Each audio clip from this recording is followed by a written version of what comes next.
Bom dia, boa tarde, boa noite, pessoal. Essa daqui vai ser a nossa sexta aula de metazoários da minha monitoria. Vamos falar sobre o filo dos quinidários. Eu tinha falado no grupo da monitoria que eu iria tentar dividir a partir de quinidário em dois vídeos, igual como eu fiz com porífera. Porém, meu tempo ficou muito curto e, infelizmente, esse ano eu preferia então continuar, né, falando tudo dentro de um slide só. E na parte da classificação eu não ir muito além. Obviamente, em Plateumintos vai ser interessante eu falar um pouco de cada classe, porque cada classe vai trazer algumas ordens que têm ciclos de vida muito distintos e tem uma parte parasita ali que é interessante para a saúde humana e vai servir para a galera que vai fazer parasito, né? Biologia parasita, parasitologia humana, então biologia parasitária 1, né, que é optativa que é equivalente, tem 15 horas a mais, mas acaba sendo equivalente para a carga horária. Então, eu acho necessário, pelo menos na parte de plateumintos, eu acabar fazendo dois slides. Se eu não fizer, vai ser uma aula bem grande e direta, mas com menos conteúdo que poderia ser se eu fizesse dois slides, tá bom? Mas nada saindo daquele parâmetro que eu sempre fiz. Tentar falar um pouco sobre a parte evolutiva, falar um pouco sobre a morfologia, falar um pouco sobre a classificação e o que difere, importância ecológica e por aí vai, que isso vem ajudar na hora do estudo, tá bom? Apenas como introdução para ajudar vocês na leitura, né? Aprendendo um pouquinho para na leitura já tem uma base ali para o cérebro captar, tá bom? Então, sem mais delongas, bora lá. Bem, o que é um quinidário? Primeiro, quinidário significa aqueles que possuem urtiga ou agulhão. Por quê? Os tentáculos desses animais, eles possuem células e essas células vão ter organelas chamadas de quinidócitos, tá certo? Então, quando você tem um contato direto com esses animais, você pode acabar sendo envenenado por esses animais, ou seja, eles são peçonhentos. Alguns deles são venenosos. O que é que muda entre um animal peçonhento e um animal venenoso? O animal venenoso é aquele que não tem a capacidade de injetar o veneno dele. Aquele animal que é peçonhento tem a capacidade de injetar o veneno. Ou seja, todo animal peçonhento é venenoso, mas nem todo animal venenoso é peçonhento. Também tem aquela velha classificação. Ah, o animal venenoso é aquele que vai se cobrir de veneno e o animal peçonhento é aquele que ataca com veneno. Essa classificação não tem muito sentido, porque nós temos sapos que cospem veneno, eles não estão injetando. Então eles não são peçonhentos, eles são venenosos. Ele está atacando com veneno, mas ele não é peçonhento. Então tem alguns quinidários que para nós seres humanos, eles não conseguem injetar toxina. Então para nós isso vai ser venenoso. Então lembrando, esse termo de peçonhento e venenoso é algo mais clínico, tá certo? Então bora lá. Os quinidários, eles são exclusivamente marinhos, ou melhor, são exclusivamente de ambiente aquático. Nós temos animais de rio, como as hidras, tá certo? Nós temos animais de ambientes docícolas. Algumas águas-vivas estão em ambiente docícolas, alguns corais estão em ambientes docícolas. Eu não tinha falado das esponjas, algumas esponjas existem rios, né, salobros, né? Mas corais são diretamente ligados a ambientes salobros, tá certo? Não existe coral de rio, tá bom? Não existe um coral exclusivamente de ambiente totalmente doce. Nós vamos encontrar alguns corais em saída de rio, em entrada de rio, tá bom? Em manguezais, mas é porque a água ainda tem uma concentração de sal alta, que é necessário para esses animais. Esses animais, os corais, eles acabam absorvendo muitos minerais do ambiente e eles acabam compondo o seu esqueleto, né? Seu exoesqueleto feito na grande maioria, de carbonato de cálcio, tá bom? Os quinidários, eles têm dois folhetos embrionários, ou seja, nós vemos lá em Placozoa e em Porífera, eles não formam folheto embrionário. Embora alguns placozoários venham formar uma ectoderme e uma endoderme, ainda se discute se realmente a gente pode dizer que são folhetos embrionários. Tá bom? Ainda tem uma discussão muito grande, como eu tinha falado lá em placozoários. Se eu não tinha falado isso, me desculpe, mas ainda há uma discussão se a gente poderia caracterizar realmente eles sendo celomatos. Ou celomatos não, eles sendo animais com folhetos, né? Mas as águas-vivas, os quinidários, eles têm no desenvolvimento embrionário deles a formação de dois folhetos. tanto a endoderme quanto a ectoderme. Uma novidade evolutiva dentro, né, dos bentozoários, tá bom? Que acaba auxiliando nessa parte de a gente já definir corretamente os sistemas. A partir de agora, as células dificilmente se diferenciam de uma forma tão livre como nos poríferos e nos placozoários, tá certo?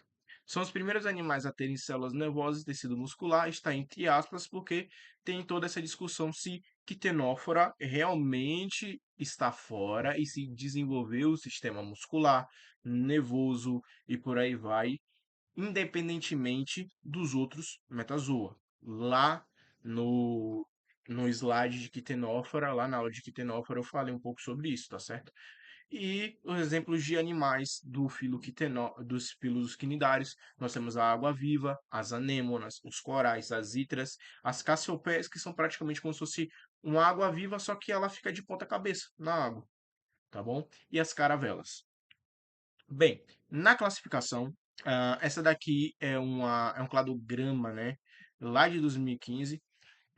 Eu não consegui achar algo muito mais atualizado, porque ainda há uma discussão um pouco acirrada de como é que a gente vai classificar os quinidários, porque ainda tem algumas discussões, tanto da parte bioquímica, né, na parte molecular, na parte do DNA, quanto à discussão na morfologia em alguns fósseis. São animais que dificilmente a gente encontra muitos fósseis. Quando a gente encontra, normalmente são de antozoários ou de uma classe que eu esqueci o nome, mas está aí no slide, que ela já foi extinta, né? Mas ainda há umas brigas, eu preferi pegar esse slide aqui. Porque esse daqui, de 2015, é o que fica no meio entre os mais antigos e os mais atuais. Só que os mais atuais vão mudando e voltando a ficar como está aqui. Então eu preferi pegar esse cladograma para a gente ir acompanhando, tá bom? Então, filoquinidárias são divididos em dois grandes grupos. Nós temos os medusozoa, que são aqueles que formam a medusa, que eles não estão em estado de pólipo mais, e nós temos os polipozoa, que aqui não tem um traço, mas antigamente era usado o termo polipozoa e medusozoa, tá bom? Então, os polipozoa, nós só temos uma única classe, que são os antozoários, de anto, que significa flor, e zoa, de movimento animal, né? Seria as flores com movimento, as flores animais, porque antigamente, quando tinha essa classificação, lembra lá que eu falei de Aristóteles, que ele falava que tinha um reino vegetal, o reino animal e o reino mineral. Ele era discutido se os poríferos e os pólipos eles seriam minerais, vegetais ou animais. Então, se entendia que as águas vivas não, se entendia que as anêmonas e os corais, na verdade, seriam rochas. E depois eles foram colocados como plantas. E por último, como animais. Né? Lembra lá que tudo foi evoluindo com o tempo, a gente foram tendo ecólogos não, naturalistas que foram sendo mais criteriosos e depois a gente chegou até na cladística, através de várias teorias sobre o surgimento da vida, e a gente foi reclassificando tudo a partir de mais estudos, de mais comparações. Então, entenderam que os quinidários, todos eles, na verdade, são animais, tá bom? Então, por isso que antozoário vem de flor, tá certo? Eu quis tirar um pouquinho disso daqui porque eu poderia falar um pouco na parte da morfologia, mas pelo fato que esses animais, na forma de pólipo, alguns deles formam esqueletos duros, se entendiam que eles eram minerais, assim como as esponjas, e depois acharam que eles eram plantas, e por último se defendeu por fim, de uma vez por todas, que são animais, tá certo? Então, nos antozoários, nós temos aqui. Não, vamos começar primeiro do taxon, no taxon mais antigo, né? Do ancestral comum de todos eles, o primeiro quinidário. Né? Nós temos os quinidários, a característica sinapomórfica, três características sinapomórficas de quinidário. É que eles têm uma larva plânula, que eu vou falar um pouquinho lá na frente, tem boca circular com tentáculos sólidos, né? Nós temos as bocas deles com tentáculos, a boca deles sempre nessa parte, né, que é chamada de boral, né? A parte que tem a boca é chamada de boral e o contrário é aboral. E tem os quinidócitos nos tentáculos, tá certo? Tem alguns outros animais que são muito parecidos com corais, que eles não têm os quinidócitos. Então, quando a gente pega e vê, opa, esse bicho tem tentáculos, mas ele não é mas ele não vai ser um quinidário porque ele não tem o quitenócito. Alguns briozoários são muito parecidos com águas-vivas, são muito parecidos com anêmonas. Se vocês quiserem, vocês podem dar uma procurada, tá bom? O que são briozoários é muito interessante. Esse nome até mudou, mas procurando briozoários vocês vão acabar vendo esses animais, tá certo? Então, esse ancestral comum, ele vai se dividir em duas linhagens, uma dando origem aos Medusozoa e os outros aos Polipozoas, né, que vem sendo a única classe dos Ontozoa. Então, as características sinapomórficas dos Ontozoas tem a simetria hexarradial e octorradial, ou seja, eu pego o animal, eu posso dividir ele em até 6 lados muito parecidos ou até 8 lados muito parecidos na parte externa do corpo. Lembrando que a simetria, o corte anatômico, ele sempre vai ser da parte morfológica externa do animal, não da parte interna, tá certo?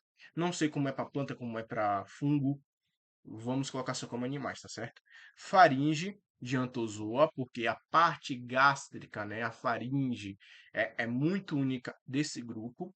É sinfonoglife. A sinfonoglife vai fazer esse processo de respiração e troca gasosa, e o tubo digestivo com filamentos septais, ou seja, os túbulos digestivos desses animais vão ter filamentos, vão ter cílios que ajudam na captação de alimento, tá certo? Então, dentro dos Medusozoa, o pólipo primário tem tentáculo oco, tá bom? Então, ele não tem a mesogleia lá dentro. Já tinha falado um pouco da mesogleia lá em Quitenóforo. Ele vai ser oco, ele vai ter uma estrutura mais rígida e oca, tá certo? Então, nós temos primeiro aqui a Staurozoa. No Staurozoa, a gente tem a pluma rastejante sem cílios, tá certo? E ela vem da origem desse tipo de animal aqui, porque eu não sei o nome, me desculpem. E aqui a gente já tem outra ramificação, tá certo? Essa ramificação aqui diz que todos esses animais aqui, ele vai ter o quê? Vai ter uma rede nervosa motora, ou seja, a partir daqui, esses animais eles já começam a ter uma parte de locomoção mais direta. Anthozoa e Staurozoa, eles conseguem se mover. Tem alguns vídeos que eu coloquei para vocês verem, tem um link lá, né? Para quem vai ter o acesso ao slide, pode pegar o link e vai acabar vendo algumas anêmonas fugindo de estrelas do mar e algumas se movendo para atacar umas às outras, tá certo? E tem a forma de corpo medusozoide, ou seja, o pólipo, a larva se desenvolve um pólipo e do pólipo acaba saindo uma medusa, certo? Então, nessa divisão aqui, desses dois táxons, nós temos aqui, para esse grupo aqui, o roupalho, pólipo reduzido ou perdido, né? O roupalho vai ser aquilo que você pega e vê, às vezes, na água-viva, que uma larva ela vai se multiplicando, né, assexuadamente e vai se separando e dando origem a várias medusas. Ou seja, uma única larva não dá origem apenas a uma única medusa, sim a várias. Tá certo? Então a gente vai ter o pólipo reduzido nesse grupo. Normalmente a larva ela vira um único pólipo e ele se torna nadante, ou a larva automaticamente, através de algumas metamorfoses, não vira um pólipo, vai diretamente se tornar uma medusa. Aí a gente tem essa separação aqui desses dois táxons. Nós temos a classe Esquifozoa, né, que tem a estrobelização, ou seja, vai formar um estróbilo lá dentro da divisão celular, né? E nós temos os Cubozoa, que tem olhos complexos. São os únicos quinidários que têm olhos? Não, não são os únicos. Tem alguns gêneros das águas-vivas verdadeiras, né, e de alguns hidrozoários que têm estruturas análogas, né, aos olhos. Tem a mesma função, mas não tem a mesma origem, tá certo? Tem o velário, que o velário é uma estrutura interna, né? E nós temos a medusa com corpo cúbico, né? Por isso que o nome é cubozoa.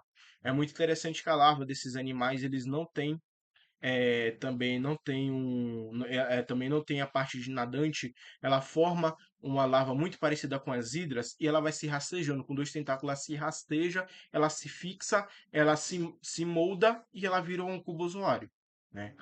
Depois ela vira a medusa. Então, aqui voltando para esse táxon, ele vem se separando para esse outro grupo aqui, e aqui esse grupinho aqui chamado de hidrozoa, que aí já tem, nós já vemos já uma certeza aqui, né? Eles vão ter o quê? Vão ter o véu de medusa, ou seja, vão ter essa forma de medusa, e as medusas produzidas por brotamento lateral ou entocócito, que é praticamente esse tipo de reprodução. O pólipo, não necessariamente ele vai se reproduzir de um sobre o outro, como ocorre aqui em todo mundo. E alguns vão perdendo, né, com o tempo. Elas podem ir para o brotamento na face lateral, por isso que nós temos aqui essa colônia, tá bom? Então acaba sendo, tendo uma reprodução também voltada a essa parte, uma reprodução sexuada um pouco parecida com isso daqui, tá certo? Então, para esse táxon aqui, que vem os hidrozoários semelhantes ao traquino, a traquilho, né? Nós temos a perda do pólipo, ou seja, a larva vem direto e se torna logo a medusa. E aqui nós temos a incerteza de como é que esses grupos aqui se movem, se unem, na verdade. Aí o que acontece com esse grupo aqui? Esses animais, eles vão ter novamente uma colonização. Porque os antozoa, lembra que os antozoas são as anêmonas e os corais? Os antozoa, eles podem, a larva, ela se fixa no substrato, né?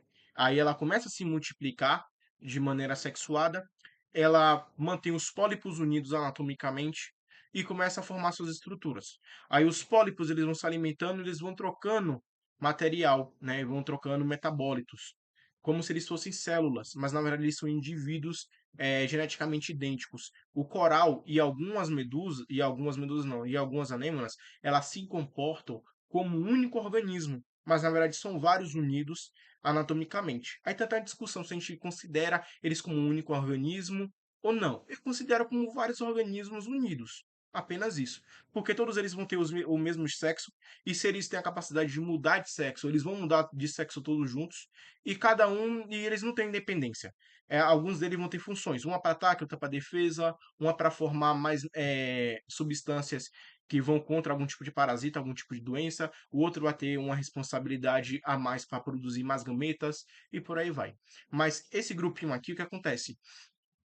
A larva volta a se multiplicar, não dando origem mais a um único ser por vez, mas sim eles começam a formar o quê? Colônias. E aí chega os hidrozoa, né? Que os hidrozoas, o que acontece com os hidrozoas? Dane-se. Eles pegam, o hidrozoa ele pega, se reproduz sexuadamente, a larva se desenvolve em uma hidra e ela pode escolher se ela vai acabar formando, né, esse broto e liberar ele, ou se ele vai formar o broto para ter duas bocas para se alimentar, ou ele nunca vai formar nada e vai se reproduzir sexualmente. Ele não é obrigado a formar uma colônia, mas esses dois carinhas são. As caravelas e os hidroides, eles são obrigados a formar colônia, porque as caravelas, nós vemos aqui, né, que nós temos aqui um pólipo, né, formando essa estrutura com gás é, é, para levitação, não, para flutuação na água, nós vamos ter pólipos voltados para reprodução, pólipos para digestão, pólipos para o movimento, pólipos para a captura de alimento. E os hidrozoa, nós vamos ter pólipos, os hidroides, na verdade, nós vamos ter pólipos para reprodução, pólipos para captura de alimento e pólipos para defesa, né? Então, praticamente, nós temos um comportamento basal, que possivelmente um ancestral tinha esse comportamento de colônia. Aí nós vamos ter, com o passar do tempo, o surgimento das medusas, no qual a reprodução se passa por reprodução sexual, depois uma reprodução assexuada, dando origem a medusas, e depois a gente volta novamente a ter um comportamento de colônia. O porquê isso acontece? Sei lá. Não tem como saber agora o porquê, mas possivelmente isso veio do ambiente. Como geneticamente eles são próximos, eles mantiveram os genes. Todos eles têm os genes de formar colônia. Mas eles não vão querer. Por isso que quando na hora se multiplica, eles se multiplicam. Na hora que eles se reproduzem, muito deles se reproduzem o quê? Formando novamente, formando medusas de forma sexual.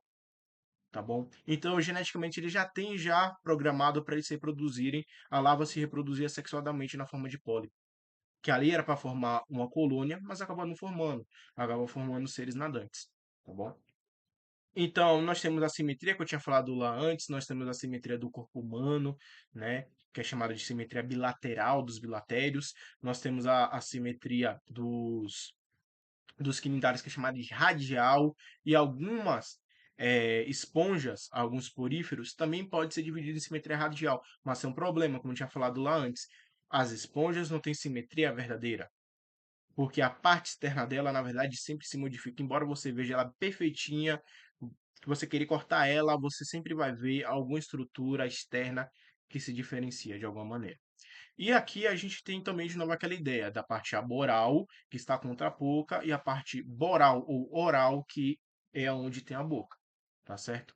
Enquanto lá nas esponjas, como eu tinha falado, tem a parte de fixação ou basal e a parte opercular ou apical, que eu já tinha falado antes, tá certo?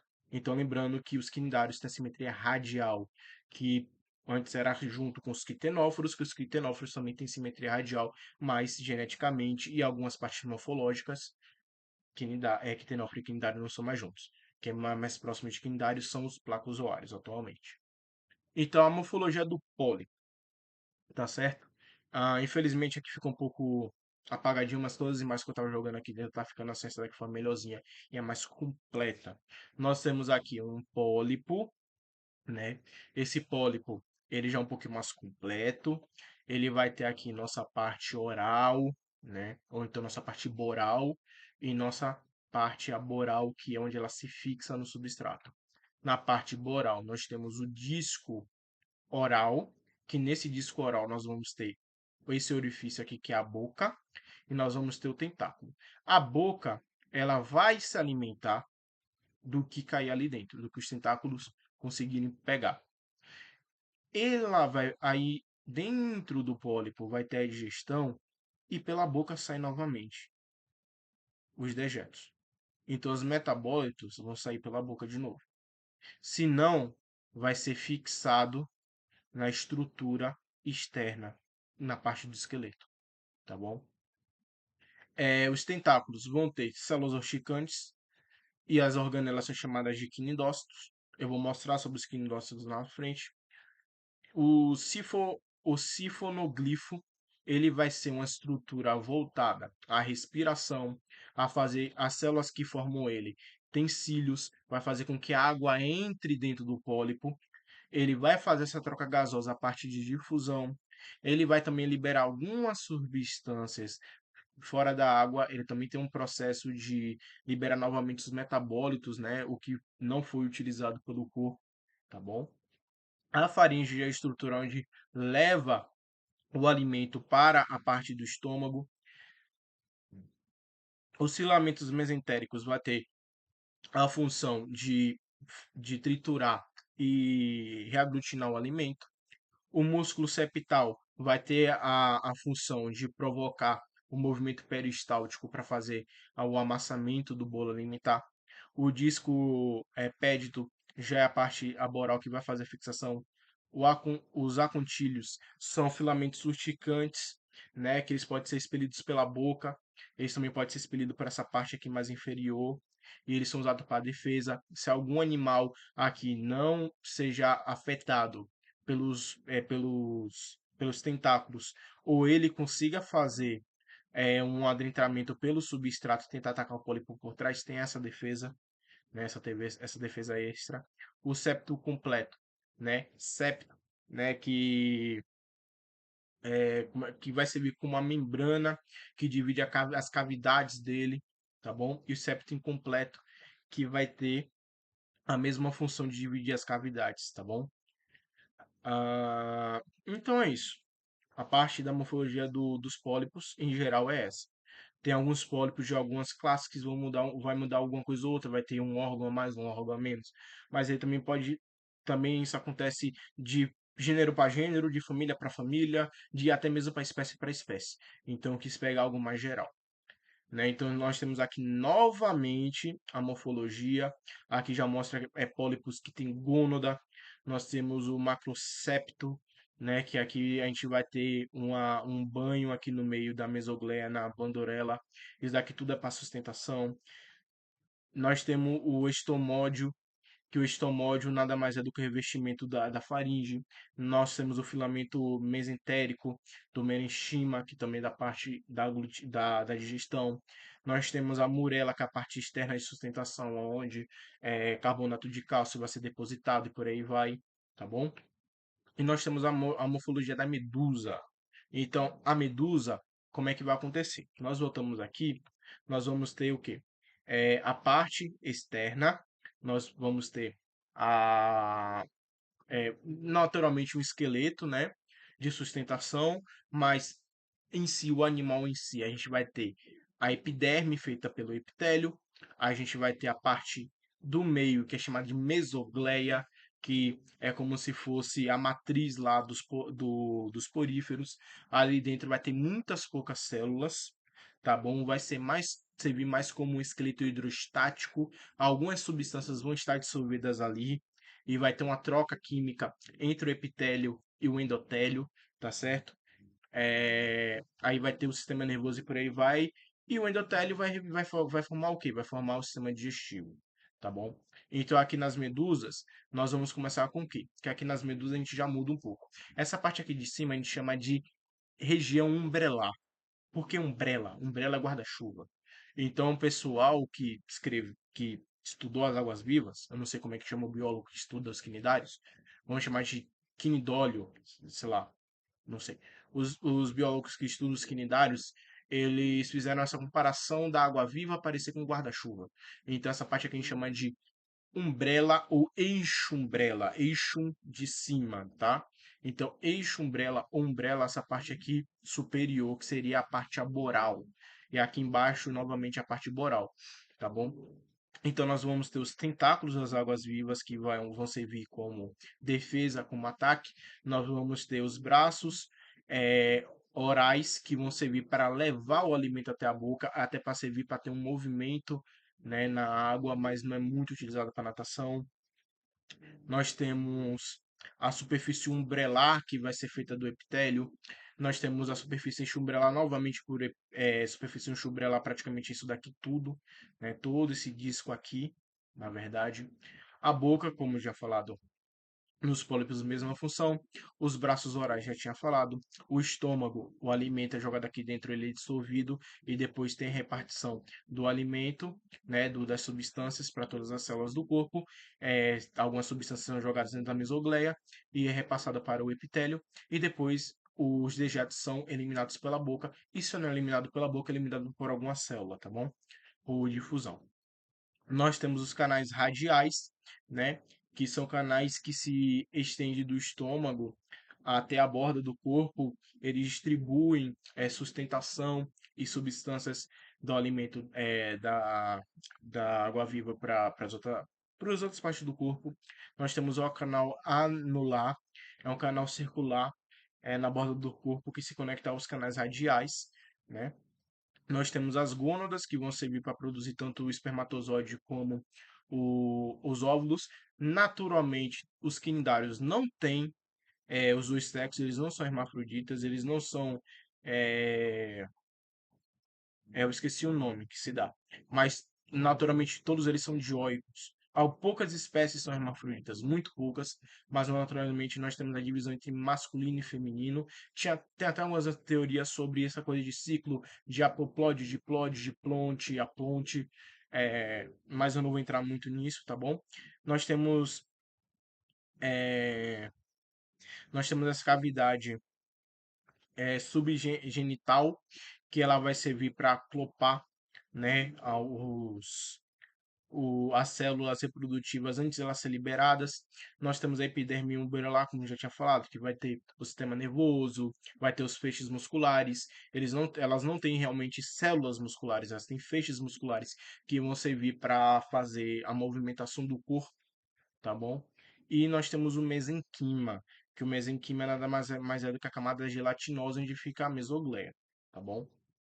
Então nós temos aqui a parte inferior do a vista inferior, a vista oral, né, da água viva. Aqui nós temos as gônadas, nós temos a bolsa gástrica. Então, quando vocês veem aquelas lulas da lua não, me desculpe, aquelas medusas da lua, Se vocês procurarem, vocês vão entender o que é. Principalmente, pronto.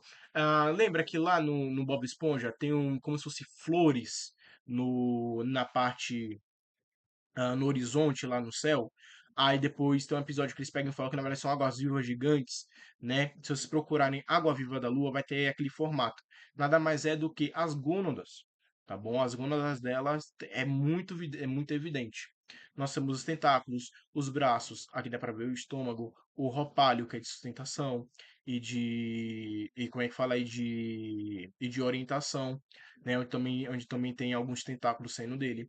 Nós temos o braço oral, como eu já falei, e a margem da campana, que nada mais é do que o epitélio e os tentáculos.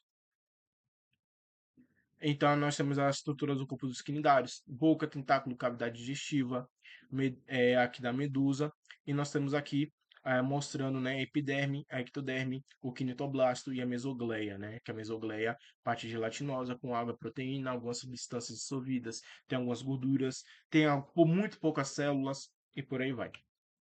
Mais uma vez, né, nós temos aqui, como eu tinha falado, alguns outros tipos de pólipo que formam colônia. Aqui é a parte aboral deles, eles estão conectados aqui dentro. Eles podem se reproduzir por brotamento, também através de pólipos chamados de gonozoides, que eles produzem as gônadas para se reproduzir sexuadamente. Nós temos outra forma, né, de medusa, que tem mais alguns tipos de estruturas, por exemplo, o velo, que é essa parte aqui é redonda, tá bom? Então, bora lá para os nematócitos. Os nematócitos nada mais são do que organelas dentro de células, tá bom? Essas organelas, elas vão ter estruturas voltadas a disparar o nematócito contra um predador ou contra uma presa. Então, essa organela aqui, ela vai servir nada mais do que para predar ou para se defender, tá bom? Porque muita gente acha que esses animais só os utilizam para se defender. Na verdade, eles também utilizam para predar. Então, eles acabam liberando substâncias que aí vai diferir de espécie para espécie, de família para família. Depende. Nós temos substâncias que dissolvem proteína, temos substâncias que dissolvem o DNA, tem substância que impede o sistema nervoso de funcionar, tem substâncias que dissolvem a bainha de mielina do sistema nervoso, tem substância que dissolve quitina, né? Porque tem algumas que se alimentam de crustáceos e acabam se alimentando também da carapaça dos crustáceos, né? A gente tem algumas substâncias que dissolvem apenas a dentina, não. Acho que o nome é dentina, que alguns peixes têm. Posso estar errado, porque eu não me lembro o nome da proteína, mas tem uma proteína que existe nos dentes dos mamíferos e de outros vertebrados, que tem na escama do peixe. E algumas espécies de quinidários têm quitenócitos que liberam substâncias que derretem as escamas, que na verdade não é que derretem, que dissolvem as escamas para a água-viva se alimentar melhor, né, dessa proteína e utiliza essa proteína para fazer alguns biocomunicadores do próprio corpo, tá bom? Então, o que acontece? Deixa eu ver como é que acontece. Nós temos aqui o quinidoalho, que é essa estrutura aqui, que quando o animal toca, ou alguma estrutura toca, ela acaba liberando algumas substâncias, normalmente vai ser cálcio, vai provocar um limiar de ação dentro da célula. Aí esse filamento urticante ele vai se desenrolar e se desprender e vai provocar com que o quinidócito saia pelo opérculo e acabe se estendendo e liberando a substância tóxica. Então aqui temos a representação de alguns tipos, né, de células, que nós temos na verdade, desculpe, o quinidócito não é organela. O nome da organela é nematócito e o nome da célula é quinidócito. Eu acabei errando um pouco nisso, me perdoe. Então, os nematócitos, eles são disparados dentro da vítima e liberam aqui a substância. E aí vai depender. Então, por isso que, exemplo, eu tenho um aquário e eu tenho um coral. Eu nunca senti o coral me fazer alguma coisa. É porque as substâncias que eles estão liberando em você, dane-se, o seu corpo não tem reação a ela. Porque ele não se alimenta de nada que está no seu corpo. E se tiver alguma reação no seu corpo, é tão mínima que o seu corpo não faz nada, ou então que você não sente, ou então que, sei lá, depois de um tempo você não vai sentir nenhum sintoma, né? Ou então só vai reagir se você tiver alguma alergia, né? Porque é uma substância incomum do seu corpo, você não produz, possivelmente você vai ter alguma alergia. Então nós temos novamente aqui a estrutura, né? A estrutura celular do grupo, muito mais as camadas celulares. Nós temos aqui a parte do intestino, né? Nós temos a gastroderme, que tem células flageladas para fazer a buscagem do alimento. Nós temos as células musculares digestivas para fazer o peristaltismo, como eu tinha falado antes. A parte da epiderme, que nós temos as células urticantes, células sensoriais. E aqui nós temos as células nervosas para fazer a comunicação, tá bom? Então aqui novamente nós temos já outros tipos de estruturas mais complexas. Podem dar pausar o vídeo para observarem melhor, mas nós temos os feixes, células nervosas, feixes musculares longitudinais. Lembrando novamente, quinidário não tem sistema muscular, tem feixes de músculo, tá bom? E nós temos tipos de locomoção. Temos a locomoção por nado, no qual a água-viva, a medusa, ela vai fazer uma propulsão e os pólipos, eles ou se rastejam, eles fazem essa coisa aqui da estrela, tá certo?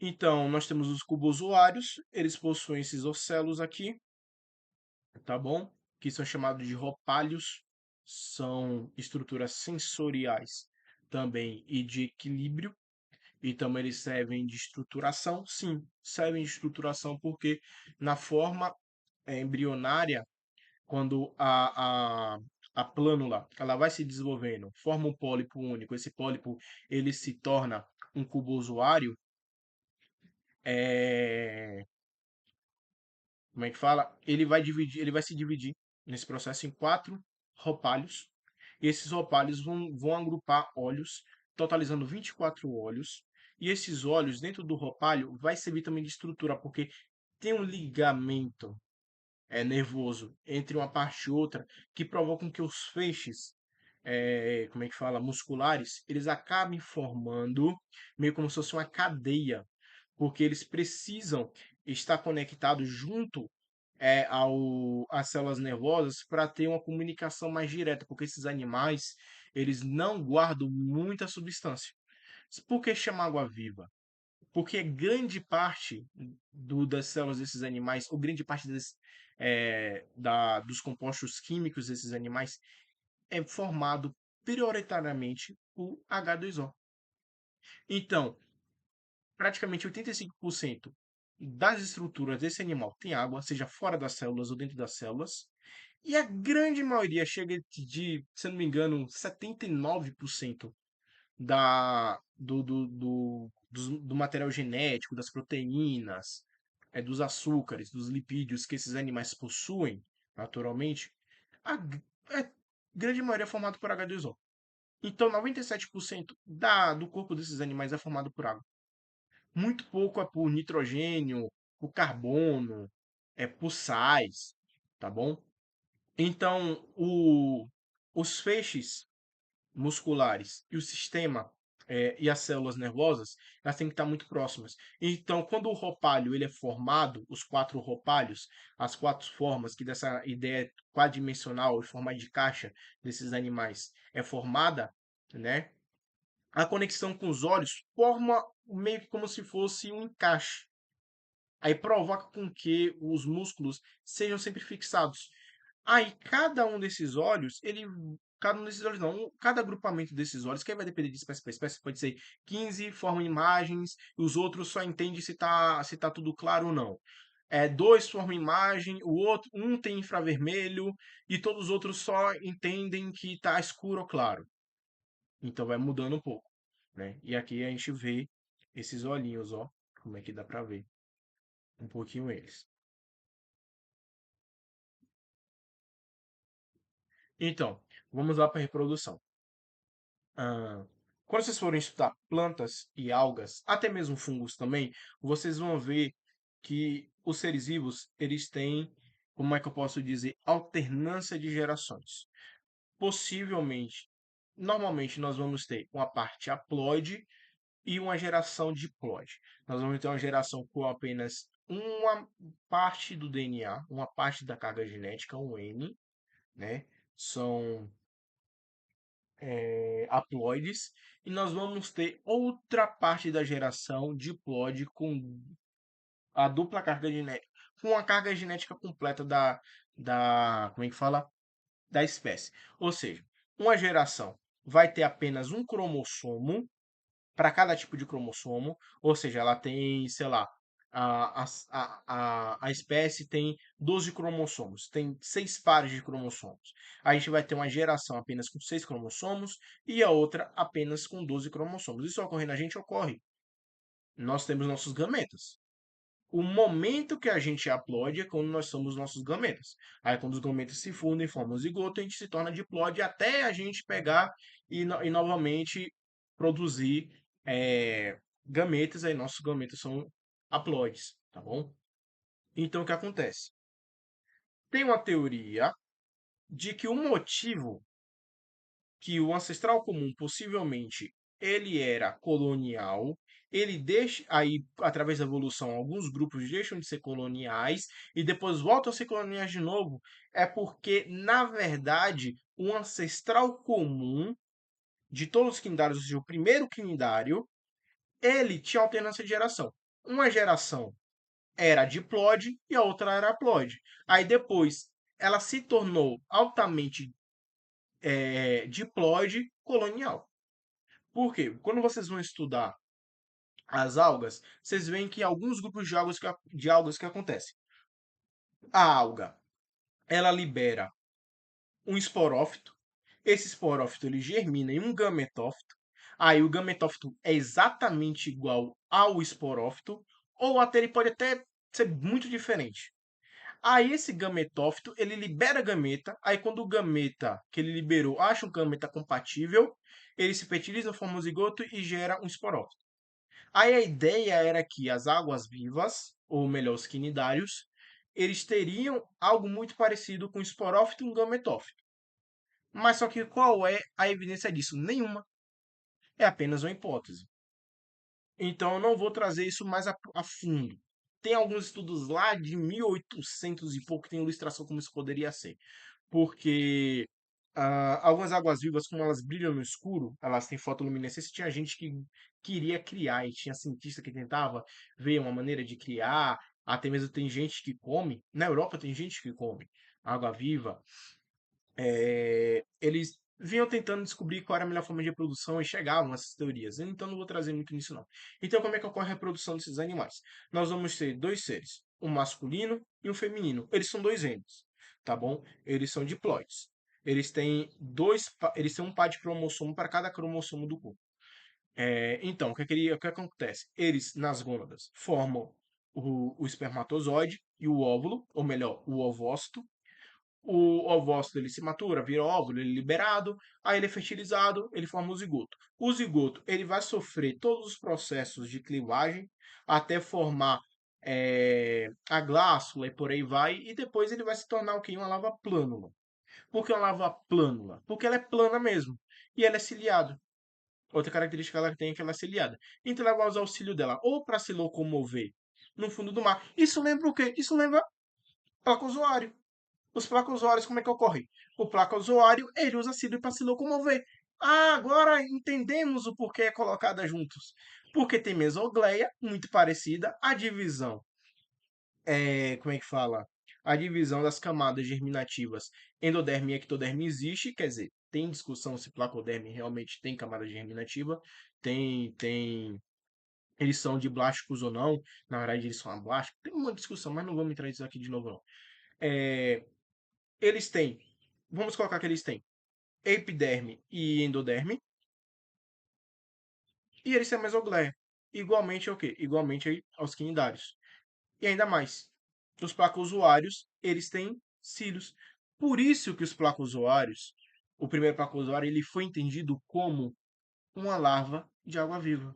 Eu deixei para não, se eu falei, eu não me lembro direito. Eu deixei para não falar isso, eu deixei para não falar isso lá, para falar isso aqui. porque eu acho que seria muito mais conectivo, né? Então, nós temos a lava plânula, tá, dos quinidários. Ela é ciliada. Nós, bilatéreos, estamos dentro de planulozoa? Estamos dentro de planulozoa. A gente tem essa lava? Tem essa lava. Mas ela aparece tão rápido, mas tão rápido, mas tão rápido, né? Porque nos camundongos tentaram se fazer várias vezes e, tipo assim, a cada 100 lâminas que tentavam ver, apenas duas ou três aparecia meio mal feito, né? Mas era perceptível que os zigotos se formavam a lava com alguns cílios, depois ela se modificava com uma estrutura de fixação e depois ela se tornava, né, aquilo que se parece meio que uma cobrinha, vamos dizer assim, com cauda, né, que todo mundo já sabe, um formato de um feto nas primeiras semanas de vida.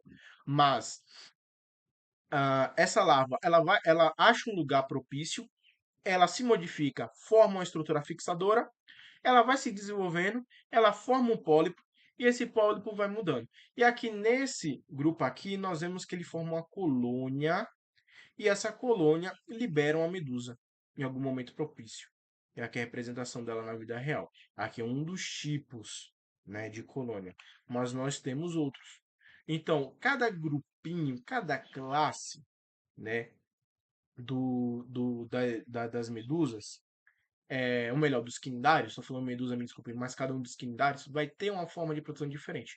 Nós temos aqui, ó, uma hidra, ela forma os gametas, ele se funde, forma a lava plâmula, ela se rasteja e se desenvolve em um único ser. E ele pode o quê? Se reproduzir como? Assexuadamente, como eu tinha falado antes, com brotamento. Não demonstra aqui, mas ele pode fazer isso. A gente tem aqui um coral, ele libera os gametas se tornam uma lava plânula, ela se diferencia, se separa por reprodução sexuada, por fissão mesmo do organismo, não unicamente celular, mas ela faz a divisão assexuada do corpo, ela vai formando uma colônia. Aqui novamente, não, meio que troquei aqui, é nematostela. Nós temos aqui a hidra.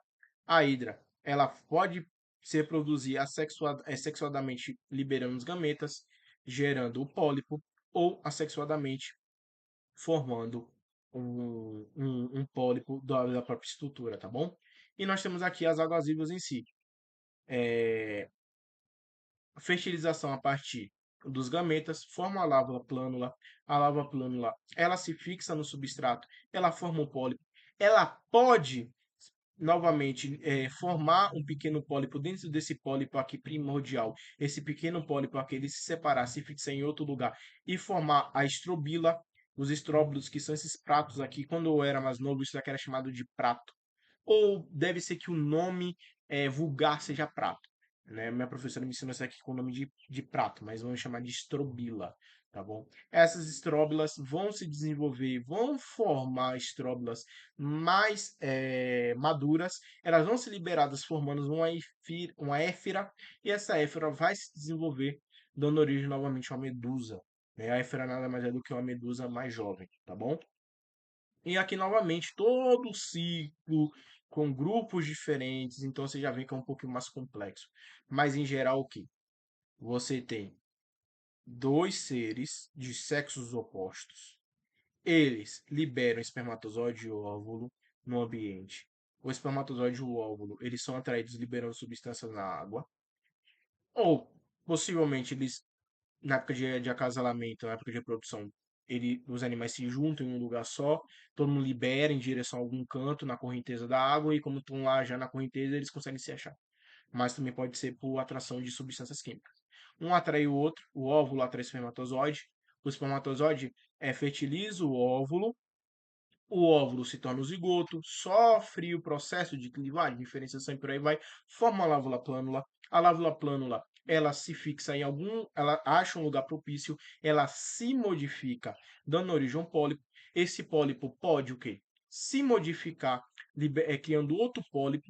Esse pólipo vai se desenvolvendo, formando vários estróbilos e depois libera a água viva no estado de éfira, na verdade, no estado de éfera, e a éfera vai se desenvolver em uma nova medusa, tá bom?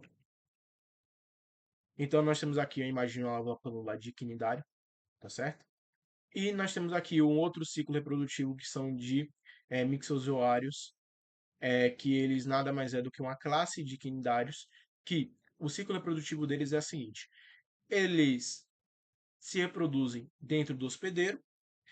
Aí a larva sai do hospedeiro, se fixa em um anelídeo, se fixa em um briozoário, que já mandei vocês procurarem no briozoário, se fixa em um briozoário, se fixa em outro quinidário, se fixa em um mamífero aquático, que já tem alguns estudos que mostram que eles se fixam em pelo de lontras marinhas. São lontras marinhas, se eu não me engano, se fixam em quinodermos, principalmente em ouriços, se fixam em alguns outros peixes que eles não vão se desenvolver, eles vão ser comidos por peixes que eles vão se desenvolver em estados adultos, aí vão se fixar aonde?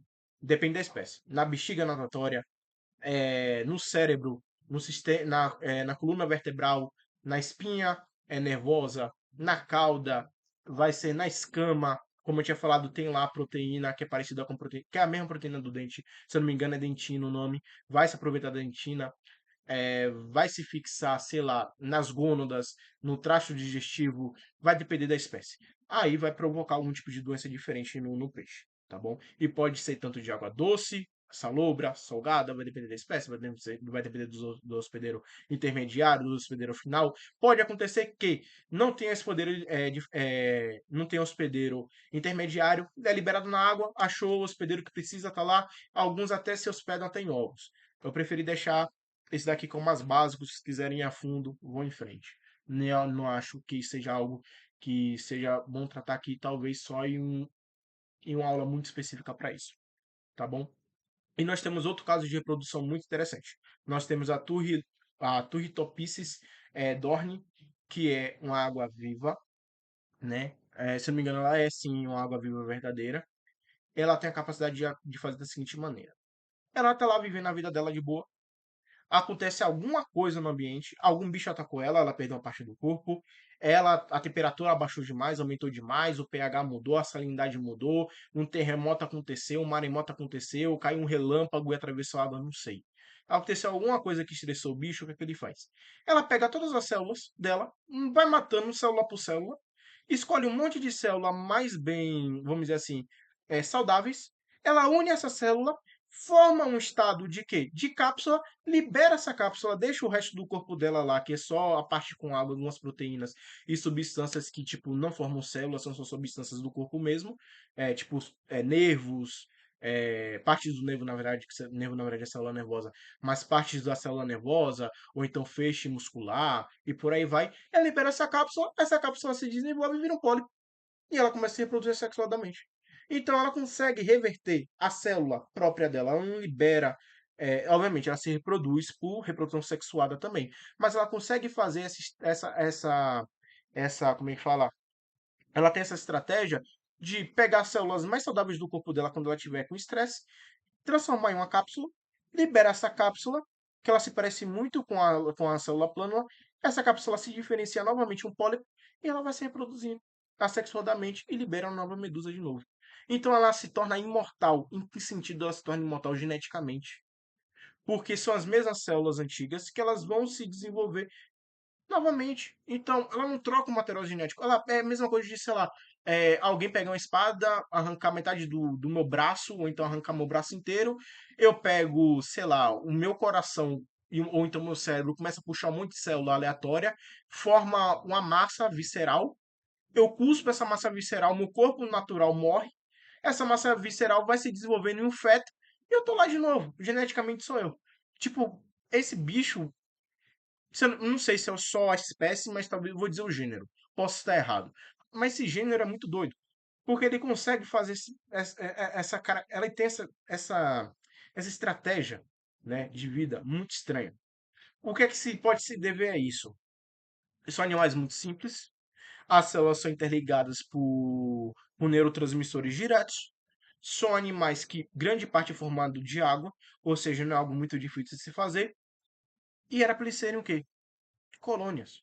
Era para se comportar como colônia. Então as células têm uma comunicação muito parecida como se fosse uma colônia, tá bom? Então elas conseguem se comunicar, formar essa estrutura, liberar no ambiente e se tornar um pólipo novamente. Ou então, o mais legal, esse animal, ele volta a ser o estágio juvenil dele e ele cria mais dele de novo. Porque aqui é todo mundo geneticamente idêntico, tá bom? É a mesma coisa que, sei lá, que eu consegui me dividir. Eu, como uma criança, lá, como um feto, se cria um feto em cima de mim, outro feto em cima de mim, outro feto em cima de mim, outro feto em cima de mim, outro feto em cima de mim. Aí quando todo mundo nascer, todo mundo sai gêmeo.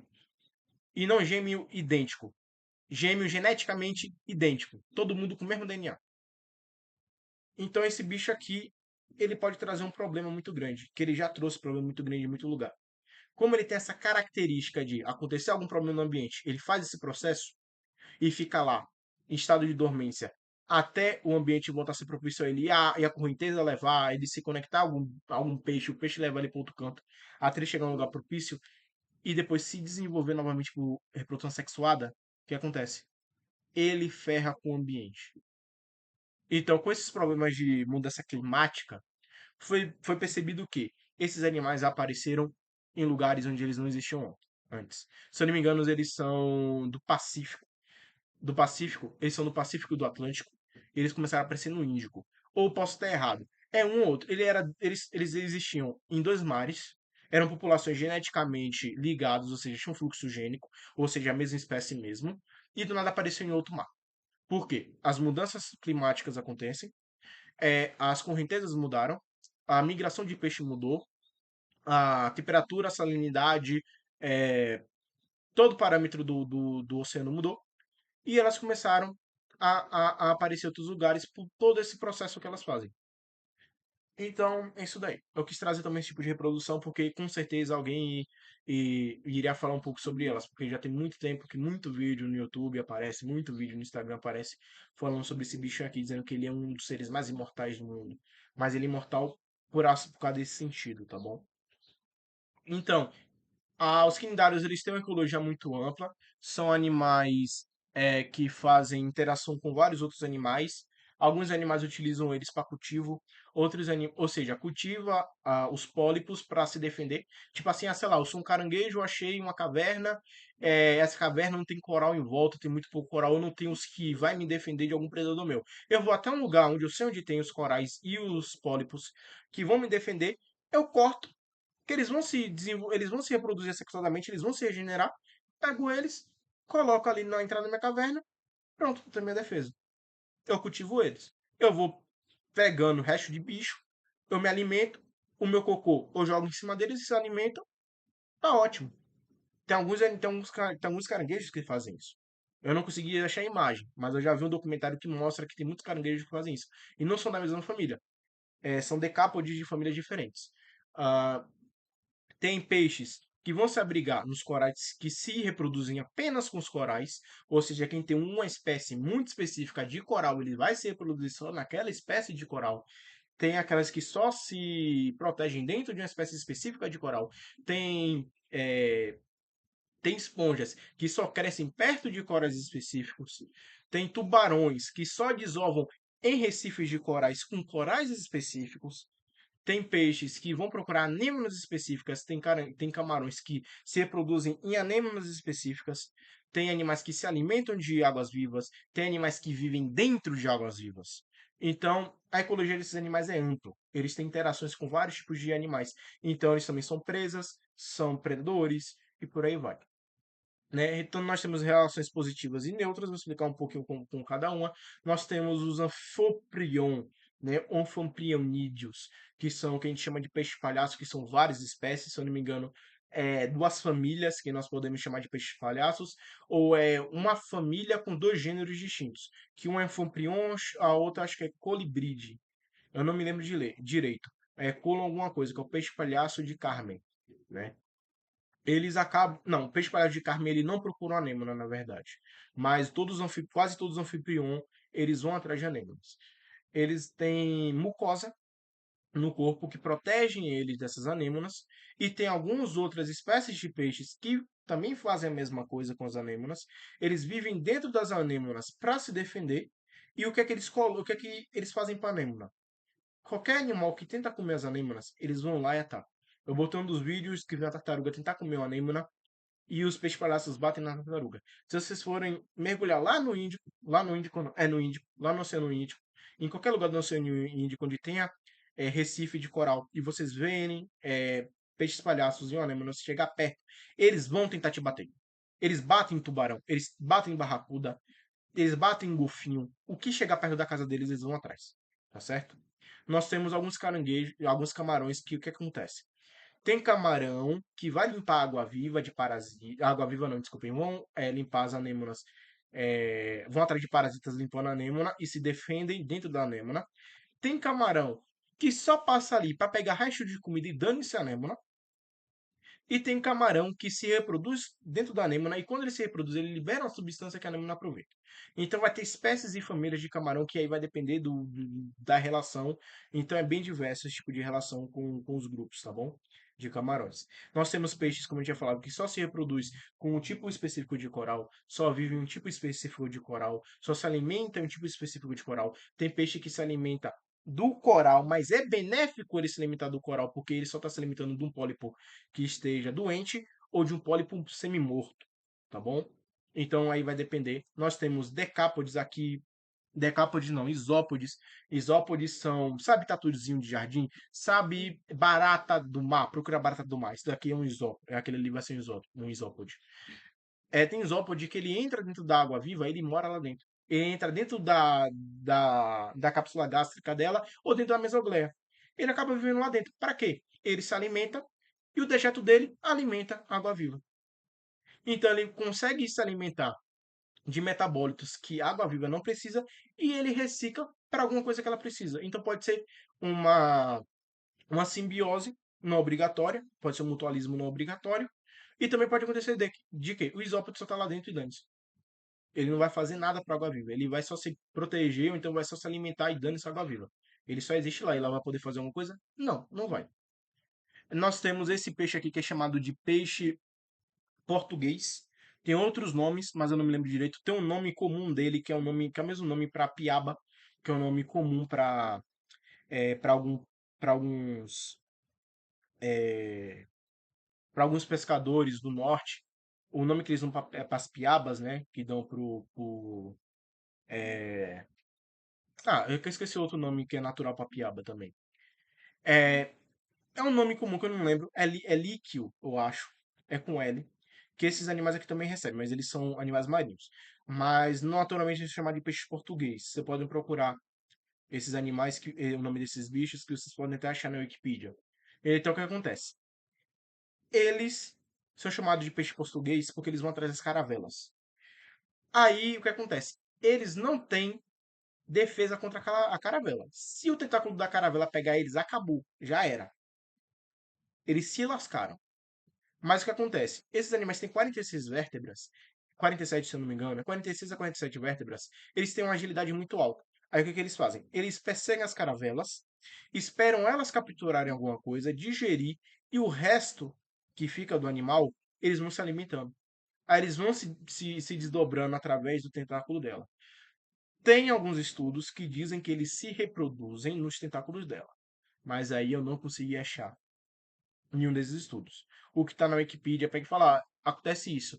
Tá, cadê o link? Não tem link. Ah, tem aqui o artigo linkado, mas o artigo eu não tô achando. Aí eu já não sei. Procurei em Skeleton, procurei em tudo, não consegui achar. Se vocês conseguirem achar essa informação e provar elas, ótimo.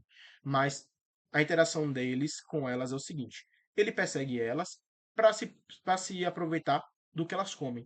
E qual o benefício para elas? Eles atraem peixes grandes para atacarem esses peixes grandes.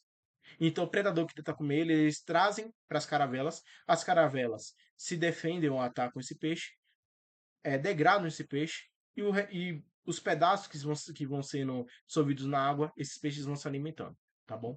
E aqui é um caranguejo pompom que sempre aparece, tem muito aquarista que vai atrás desse bicho, que ele é até um pouco, ele não é tão caro assim.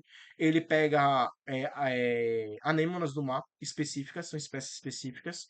Ele polda, né, essas águas, essas anêmonas, ele vai tentando, ele poda de um jeito que elas não morrem, ele segura elas, vai capturando plâncton, aí os plânctons grandes que elas não conseguem se alimentar, ele se alimenta.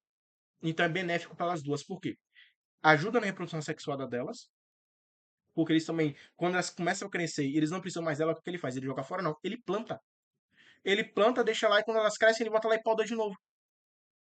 Então é benéfico para elas, porque ajuda na reprodução sexuada delas, acaba ajudando na alimentação delas, e para ele é benéfico porque o plâncton e os zooplâncton, que elas não conseguem se alimentar, mas que elas conseguem capturar, ele acaba se alimentando. E se algum bicho tentar pegar ele, ele pega e se defende usando elas. Então ele usa como se fosse luva de boxe. Então vocês podem procurar alguns vídeos, eu tentei achar no YouTube, não achei mais, né? Acho que foi um Hells que eu vi, mas vocês podem dar uma procurada que talvez vocês consigam achar. Então aqui eu deixei a morfologia da caravela, né? Aproveitando que eu vou falar um pouco dela aqui. Aí vocês veem, como eu tinha falado lá atrás, que os pólipos, eles têm essa conexão aqui, só para representar, né, novamente, que eles têm essa conexão e tudo mais, que são os pólipos que formam corais grandes, mas na caravela ela se reproduz. O pólipo, ele pode se unir com outros pólipos e se modificar, ou ele se separa através de reprodução sexuada, e eles vão formando um organismo colonial, no qual um que é chamado de pneumatóforo, ele vai se encher de gás para fazer a flutuação desse animal, que aí ajuda na locomoção. Os gastrozoides vão fazer a degradação. A, a gente vai ter aqueles que vão formar os gonozoides, né, que é para reprodução, e nós temos os dactilozoides, né, que dactilos vem de asa, vem de remo, vai servir tanto para movimentação, né, para direcionar um pouco onde é que eles podem se mover, e também para captura do alimento. Tá, mas por que você colocou isso daqui na morfologia? Porque, se vocês não lembram, você formar uma colônia, né? Lembrando que sociedade e colônia é diferente. Você formar uma colônia é um tipo de relação mutualística, chamada de simbiose, obrigatória, tá certo? Então por isso que eu deixei aqui, para lembrar isso a vocês, que isso daqui, embora também seja morfologia, é um tipo de relação ecológica. Lembrem-se disso, tá bom? Outra coisa, você tinha falado que os corais, quando eles formam essas colônias, são do mesmo sexo. Aqui também é do mesmo sexo? Apenas pólipos masculinos se misturam com os masculinos para formar uma colônia, apenas femininos com os femininos para formar outra colônia, tá bom? Se houver a mistura dos dois, não vi artigo defendendo isso nem demonstrando isso. Então, se houver, houve. Se isso acontece, sei lá. Então, as negativas. Nós temos animais que se alimentam delas. Aqui nós temos uma estrela do mar de espinhos. Como vocês não vão ter aula de equinodermo, é interessante falar um pouco delas. Elas são naturais da Austrália, do Oceano Índico, e elas estão ferrando com muitos recifes de coral, porque elas são venenosas, quase não tem predador nenhum. Quem preda ela preda as larvas. Quando elas estão em estado totalmente adulto, dificilmente tem um predador. Se tem alguma coisa que atacam elas, são parasitas e doenças, tá bom? E o que acontece? Elas se alimentam de coral. Então, elas se reproduzem quando o mar está em 31 graus. Com a mudança climática, está mais frequente o mar estar a 31 graus. Então, o que faz elas se reproduzirem é essa temperatura. Então, elas conseguem se reproduzir com maior velocidade, se reproduzindo mais, tem mais adultas, e com mais adultas, tem menos coral, tá bom? É, Aqui nós temos uma devorando, acabando com o peixe, uma lâmina destruindo com o peixe. Sim, qualquer coisa que elas consigam paralisar e se alimentar, elas vão botar para dentro, tá bom? É, Nós temos aqui também a parte parasita que eu tinha falado, aqui foi na bexiga natatória, se eu não me engano. Nós vamos ver os mixozoários aqui dentro. E nós temos alguns peixes que se alimentam dos corais, são peixes urofágicos, principalmente peixes papagaios, mas também pode ser algo benéfico, como eu tinha falado lá atrás. Tem alguns que vão se alimentar só da parte ruim do coral. Outros não. Outros chega lá, come um pedaço do pólipo, se alimenta e dejeta. Tanto é que vocês podem procurar que dentro do ciclo do silício e do cálcio, algumas partes do ciclo do silício e do cálcio tem isso, dos corais. Anexarem silício e cálcio junto com as esponjas no seu esqueleto. E esses animais, eles se alimentam, eles defecam, né, silício e cálcio, eles se tornam grãos de areia. Esses grãos de areia vão ser elevados com o movimento das placas e depois eles podem ser readicionados dentro do manto, né, dentro da parte plástica do, do, das rochas, formando novamente rochas novas, ou até mesmo com erupção vulcânica, com a elevação do magma, eles irem através do processo pedogenético, formando novas rochas, tá bom? A gente tem um pouco no ciclo, é bem interessante. Tá certo? Isso daqui. Ué, por que você colocou esse X nesse peixe dentro dessa água viva? Quando eu tive a aula de metazoários, o professor falou que possivelmente isso daqui era um IA. Não, isso daqui não é um IA. Tem muito peixe que eles entram dentro da água viva e fica lá se protegendo. Eles vivem dentro da água viva. Então, assim como existem peixes, né, que ficam nas anêmonas e nos corais, nós temos peixes que ficam dentro das águas vivas. Isso daqui não é uma predação. Isso daqui é uma protocooperação. Esse peixe ele vai se defender aqui dentro de predadores e os dejetos dele pode ser alimento para água viva. Ou às vezes não. Pode ser tanto um comensalismo, aonde apenas um é beneficiado, como pode ser uma protocooperação, ambos são beneficiados, tá bom? E nós temos eventos de desbranqueamento do coral, no qual os corais eles fazem uma simbiose com dinoflagelados chamados zooxantelas. Tem cladoxantelas, tem morfoxantelas, tem algas verdes, se eu não me engano, são clorófitas. Nós temos as carófitas, se eu não me engano, são as algas vermelhas ou são as algas douradas, eu não me lembro. Nós temos algumas plantas microscópicas unicelulares que não são embriófitas, mas não são bem algas, mas não bora entrar nisso não. Elas fazem simbiose com esses corais.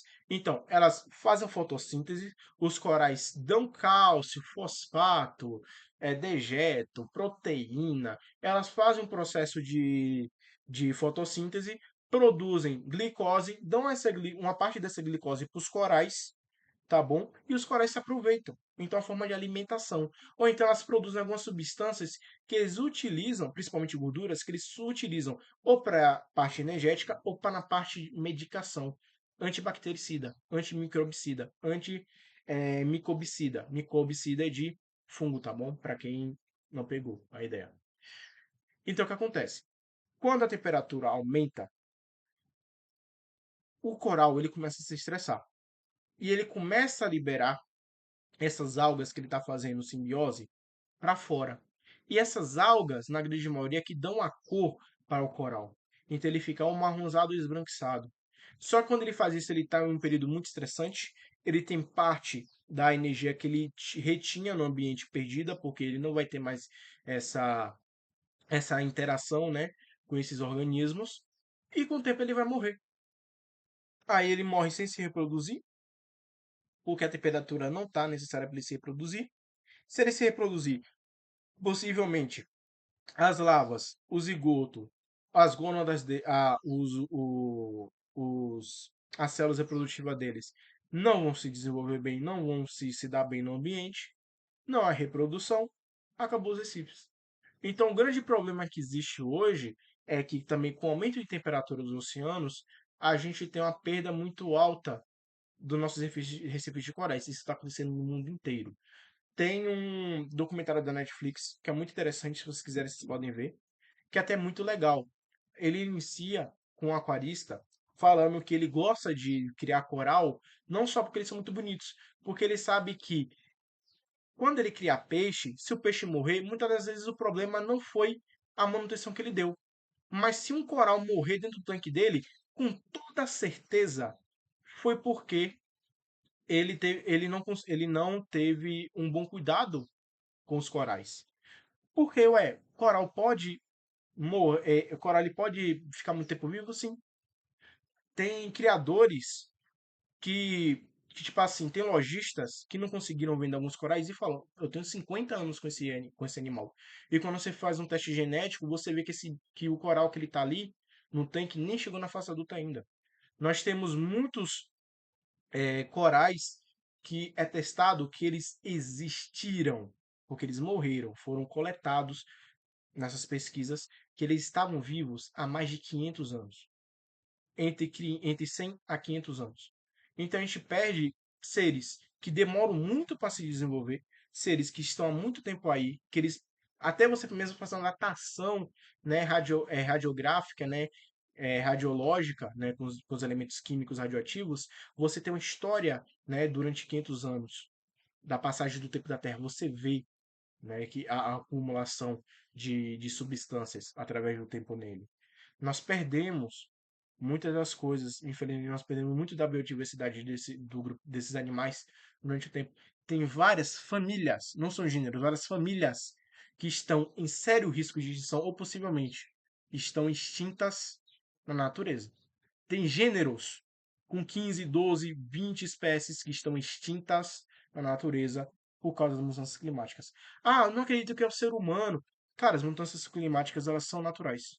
Mas nós aceleramos isso. Quem estuda química básica, quem entende o que é que o dióxido de carbono, o monóxido de carbono faz no ozônio, como é que o ozônio reage com a temperatura com raio V por aí vai, como é que a água reage, entende um pouco de termodinâmica, estuda a fundo, sem viés político nenhum, vai ver que nós sim, nós aceleramos demais a mudança da temperatura do planeta, tá bom? Então sim, isso é um problema enorme que nós temos. Então vocês que são bacharéis, uma boa pesquisa que vocês podem fazer no futuro.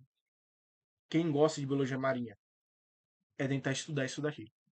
Um meio, tá bom? Aí eu quis trazer um pouco disso também que entra nas interações novamente, né? Falando um pouco sobre mutualismo, ou melhor, simbiose. Simbiose e mutualismo. E por fim nós temos as classes, tá bom? Eu iria fazer um slide para cada classe, como é que se difere na reprodução, como se difere na estrutura, como se difere em tudo, tá bom? Mas eu vou falar um pouquinho aqui sobre cada uma. Primeiro, Anthozoa significa animais flores, tá bom? Eles são as anêmonas e os corais, sejam os corais moles ou duros. Uma coisa interessante, algumas anêmonas têm reprodução interna.